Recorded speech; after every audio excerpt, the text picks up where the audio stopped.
کہ انداز بیاں گرچہ بہت شوق نہیں ہے، انداز بیاں گرچہ بہت شوق نہیں ہے، شاید کہ اتر جائے تیرے دل میں کوئی بات۔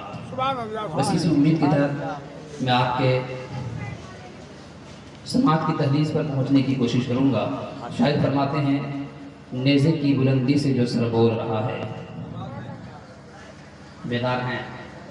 شاید یہی شعر ابھی افضل اداکار پڑھتے تھے تو ہاتھ کے ساتھ ساتھ کچھ جیب بھی ڈھیلے ہو جاتے، مگر مرضی آپ کی، آپ صرف سماعت فرمائیں۔ نیزے کی بلندی سے جو سر بول رہا ہے، کٹا ہوا سر بھی کبھی بولتا ہے۔ کسی ایک شاعر نے کیا یہ خوب کہا تھا، سمجھ میں کچھ نہیں آتا کہ ماجرا کیا ہے،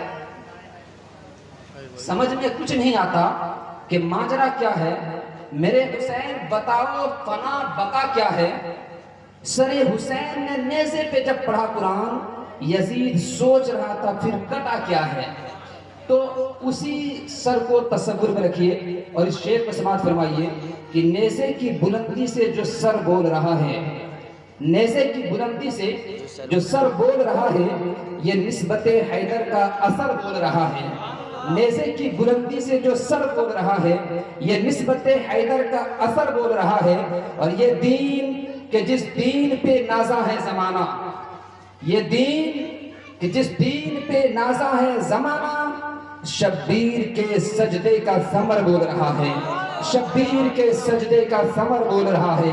یہ دین کہ جس دین پہ نازا ہے زمانہ، شبیر کے سجدے کا ثمر بول رہا ہے۔ میں ابن علی عکس نبی فخر زمیں ہوں، میدان میں اکبر سا نڈر بول رہا ہے، میدان میں اکبر سا نڈر بول رہا ہے۔ نیزے کی بلندی سے جو سر بول رہا ہے، یہ نسبت حیدر کا اثر بول رہا ہے۔ درود پاک پڑھیے، اللہ رب محمد صلی اللہ علیہ وسلم، نحن عباد محمد صلی اللہ علیہ وسلم۔ قرآن مقدس کی جس آیت کریمہ کی میں نے تلاوت کی، اس آیت کریمہ سے کچھ فیوز و برکات حاصل کرنے سے قبل بخاری شریف کی 2 حدیث پاک آپ کے ذہن کو بنانے کے لیے، بخاری شریف کی 2 حدیث پاک میں آپ کے سماعتوں کی تحلیل پر پہنچانے کی کوشش کر رہا ہوں۔ حضرت عمر فاروق رضی اللہ تعالی عنہ دربار رسالت میں حاضر تھے۔ غزوہ حنین کے بعد مال غنیمت جمع ہوا، میرے آقا تقسیم فرما رہے تھے، مال غنیمت تقسیم فرما رہے تھے۔ اتنے ہی میں بنو تمیم قبیلے کا ایک شخص خویسرہ تمیمی آتے اور کہتے ہیں یا رسول اللہ آپ نے انصاف نہیں کیا۔ اللہ اکبر، ذرا بتائیں سینے پہ ہاتھ رکھ کر، میرے آقا صلی اللہ تعالی علیہ وسلم سے بڑا عادل اس سرزمین پر کوئی ہو سکتا ہے؟ توجہ ہے آپ کی؟ میرے آقا سے بڑھ کر انصافور اور عادل کوئی سوئے زمین پر ہو سکتا ہے؟ ذوالخویسرہ تمیمی نے کہا آپ نے عدل نہیں کیا، انصاف نہیں کیا۔ میرے آقا کو تکلیف ہوئی، کہا مجھ سے بڑھ کر عادل سوئے زمین پر کون ہے؟ اگر میں عدل نہ کروں تو پھر کون اور عدل کرنے والا ہے؟ اگر میں عدل نہ کروں تو پورے روئے زمین سے انصاف ختم ہو جائے گا۔ میرے آقا کو تکلیف اس کے جملے سے۔ حضرت عمر بیٹھے ہوئے تھے، حضرت عمر فرماتے یا رسول اللہ ہمیں اجازت ہے میں ان کا سر قلم کر دوں، انہوں نے آپ کے شان میں گستاخی کی، آپ کو تکلیف پہنچائی۔ میرے آقا فرماتے نہیں انہیں چھوڑ دو، میں دیکھ رہا ہوں ان کی نسل سے ایک جماعت نکلے گی۔ بالخصوص نوجوان آپ دونوں کام کریں لیکن توجہ دیں، کیونکہ ابھی ٹارگٹ میں آپ ہی لوگ رہتے ہیں، ہمارے نوجوانوں کو ہی ٹارگٹ کیا جاتا ہے اور اسے راہ راست سے بھٹکا کر کچھ ادھر ادھر کی باتیں کر کے کچھ نماز کا واسطہ دے کے کہ بہت زیادہ میں نماز پڑھتا ہوں، میں ہی حق پر ہوں۔ حدیث پاک سنیے، بخاری شریف کی حدیث پاک ہے، میرا آقا فرماتے عمر میں دیکھ رہا ہوں ان کی نسل سے ایسی جماعت نکلے گی، ایسی جماعت نکلے گی جن کی تلاوت جو قرآن کی اس قدر تلاوت کریں گے، اگر ان کی تلاوت کو تم دیکھو تو ان کی تلاوت کے سامنے اور حقیق سمجھو گے۔ اتنی عبادت کے باوجود، کثرت عبادت کے باوجود میرا آقا فرماتے عمر وہ دین سے اس طرح نکل جائے گا جیسے تیر شکار سے نکل جاتا ہے۔ پیارے آقا صلی اللہ تعالی وسلم فرماتے ہیں امام حسین اور امام حسن کے بارے میں، فرماتے ہیں امام حسن اور امام حسین سامنے ہیں۔ میرا آقا فرماتے ہیں من احبنی واحب هذین وامہما واباہما فقد کان فی درجتی یوم القیامہ۔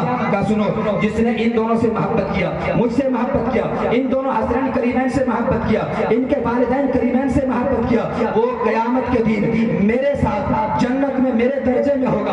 اللہ اکبر. میرے آقا بن کر منزل پر فائز ہوں گے. اور جو محبت حسین کے دعوے دار ہیں, جن کے دل میں امام حسین کی محبت ہے, جن کے دل میں حسین کریمین کی محبت ہے, پنجتن پاک کی محبت ہے, وہ اسی مقام پر خادم کی حیثیت سے میرے آقا کی خدمت گزاری کرتے ہوئے نظر آئیں گے. میرے آقا فرماتے ہیں جو ان دونوں سے محبت کرے, جو میرے آل سے محبت کرے, اور آل کون ہے؟ یہی تو حسین کریمین تو میرے آقا کے آل ہیں, انہی کی میرے آقا کی اولاد ہے. میرے آقا خود فرماتے ہیں حسین مجھ سے ہے, میں حسین سے ہوں. حسین میرا بیٹا ہے, حسین اور حسن میرے بیٹے ہیں, یہ دونوں میرے بیٹے ہیں. اللہ کے پیارے حبیب نے دونوں کو اپنا بیٹا قرار دیا. اور یہی تو نفوس قدسیہ ہے جن کی محبت کا تقاضا قرآن نے ہم سے کیا, اور جن کی محبت ہم پر واجب کر دی قرآن نے. قُلْ لَا أَسْأَلُكُمْ عَلَيْهِ أَجْرًا إِلَّا الْمَوَدَّةَ فِي الْقُرْبَى. اے لوگوں سنو سنو, ہم تجھ سے کچھ نہیں چاہتے, بس یہ جو ایمان ہم نے تجھے عطا کیا ہے اس ایمان کی حفاظت کے لیے میرے آل سے محبت کرتے رہنا, میرے اہل بیت سے محبت کرتے رہنا. اور یہی وہ آل ہے جن پر ہم نماز میں درود پڑھتے ہیں, یہی وہ آل ہے. کوئی بتائے تو صحیح درود ابراہیمی میں جو ہم پڑھتے ہیں اللہم صلی علی محمد وعلی آل محمد, اے اللہ وہ کون سے برگزیدہ ہستی ہے, وہ کون سی ذات ہے جس پر درود پڑھنا تو نے نماز میں ضروری قرار دیا, سنت قرار دیا نماز میں, کہ ہم نماز میں بھی اس ذات پر درود بھیجیں. نماز تو پڑھتے ہیں اللہ کے لیے, مگر درود ہم آل رسول پر کیوں بھیجیں؟ یہی تو بتانا مقصود تھا کہ تم نماز کے باہر جن پر درود پڑھنے سے کتراؤ گے, نماز سے باہر جن پر سلام پڑھنے سے کتراؤ گے, اے بندے مومن سن, جب تم نماز کے لیے کھڑے ہوگے تو جب تک تم میرے آقا پر سلام نہ بھیج دو, اتحیات نہ بیٹھ کر, تب تک تمہاری نماز کامل نہ ہوگی. اور جب تک تم آل نبی پر درود نہ بھیج دو تب تک تمہاری نماز مکمل نہیں ہوگی. یہ آل نبی کا مقام ہے. اسی آل نبی سے جس نے محبت کیا تو اس سے میرے آقا محبت کرتے ہیں, اور جس نے آل نبی کو تکلیف پہنچائی, میرے آقا فرماتے ہیں فاطمہ بضعۃ منی, فاطمہ میرے جگر کا ٹکڑا ہے. فمن ابغضنی, جس نے اسے غضبناک کیا, اس نے مجھے غضبناک کیا. ایک حدیث پاک میں آیا ہے میں یؤذینی ما آذانی یؤذیہا ما آذانی, جو چیز فاطمہ کو تکلیف دیتی ہے وہ مجھے بھی تکلیف دیتی ہے. اللہ اللہ. اب ذرا سوچئے, جب میدان کربلا میں امام حسین کے گردن پہ تلوار رکھی گئی ہوگی, جب میدان کربلا میں علی اکبر کی جوانی لوٹی گئی ہوگی, جب میدان کربلا میں حضرت قاسم کی جوانی لوٹی گئی, جب میدان کربلا میں اور محمد کے بچپنا لوٹا گیا, حضرت فاطمہ الزہرا کو کتنی تکلیف پہنچی ہوگی. اور میرے آقا فرماتے ہیں جس نے فاطمہ کو تکلیف پہنچائی اس نے مجھے تکلیف پہنچائی. اور قرآن کہتا ہے جس نے میرے آقا کو تکلیف پہنچائی اس پر دنیا میں بھی اللہ کی لعنت برستی رہتی ہے, آخرت میں بھی اللہ کی لعنت برستی رہتی ہے, اور اس کے لیے دردناک عذاب تیار ہے, دردناک عذاب تیار ہے. ایک آخری حدیث پاک میں پیش کر دوں, آخری حدیث پاک, وقت ساتھ نہیں دیتا, اتنی گنجائش نہیں وقت میں خطاب آپ کو سماعت کرنی ہے. آخری حدیث پاک, اگر آقا کے آل کی محبت میں ہم مرتے ہیں فبیہا, بہت بڑی بات ہے محبت آل رسول. محبت کیا؟